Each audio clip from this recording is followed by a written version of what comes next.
I'm Dan. Have you ever heard the phrase, your home is your castle? Well, up until 100 years ago or so, a lot of Americans actually took that to heart. I want to make you aware of some details of Victorian style homes. There are several details of Victorian homes that make them fascinating and set apart from other styles of homes. Victorian homes in the United States typically were built between 1860 and 1900. Instead of the architectural style, the term Victorian refers to the time of Queen Victoria's reign, and is reflected more in the attitude than the architecture. The style of homes are commonly built in the period are the Second Empire, Romanesque, which is a lot more stone and castle-like, and the Queen Anne style, which is more like a dollhouse.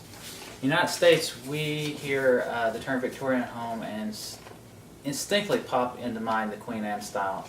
Is best known in San Francisco row houses and all over the country. There's a lot of the Queen Anne style homes in Knoxville, Harriman, and Kingston, and you can still buy them today fairly cheap. As you can see in the Queen Anne style, they're very unique cosmetically. Outward style. They tend to be very flamboyant. These houses tend to be exaggerated, ornate, curvaceous, and just over the top, kind of like your Liberace. The exterior Victorian homes are very detail oriented, very ornate. A lot of intricate woodworking, and if any detail that could be added to the houses at the time would be added to the houses, kind of like the McMansions of today, except for with style. The design focus of the Victorian homes was on novelty and lavishness. They looked like castles or life-size doll houses. In addition to the looks of the houses, they were built very distinctively. The building materials in Victorian homes reflected times in which they were built, of course, because these homes were built when they didn't have a lot of the things that modern homes have today. Electricity, plumbing, insulation hadn't even been thought of. There wasn't concrete trucks running around in the 1800s, so a lot of houses were actually built on stones, mortared together like commonly are done with brick and block today. Victorian homes were constructed almost entirely of wood, sawmill lumber, which is just wood that goes through a sawmill, comes out, and all of the dimensions are a lot bigger than the common lumber that you go to, say, Home Depot or Lowe's and buy today. A lot bigger, a lot stronger than what you can get today. Roofing materials typically was cedar shake shingles. Yeah, it's wood, but it still has a life expectancy of, say, 30-35 years, much like the common asphalt shingle that you buy today. The walls of Victorian houses, instead of being covered with sheetrock or gypsum board, like all new modern homes, it was built out of wood planks covered with plaster. No paper, no mold, no mildew, which is excellent for back then.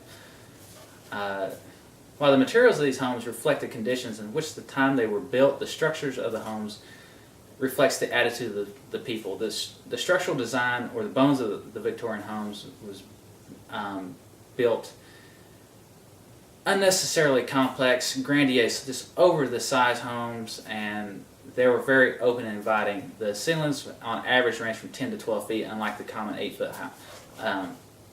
walls that we have now. Their doors were 8 foot, even with extra glass and transoms over top of them, making them seem to be even taller. These homes had towers, round roofs, jutting up, kind of like castles. People built Victorian homes basically wanted castles. Victorian homes are very unique because of the room sizes. Everything was very large, very open. I think the trend going now is referred to as open concept. Well, it's not a new trend, it's actually just revisited from the 1800s. In addition to that, the times that these were built give the houses very distinctive personality. Victorian homes have a very distinct personality that represents the views of the people that originally built them. These homes represent a fantasy land. They were practically built for great parties and social entertaining. Everybody wanted to party, a ball, and have lots and lots of people over. Victorian homes conjures the image of excess. During the area that they were built, waste and excess were signs of success. The more you spent, the more money that you wasted on parties or your homes or just stuff in general, the higher in society that you seemed to be. Kind of like what happened recently with everybody buying the McMansions that they really couldn't afford. It looked like they had a lot of money, but they really didn't, and now they're losing them.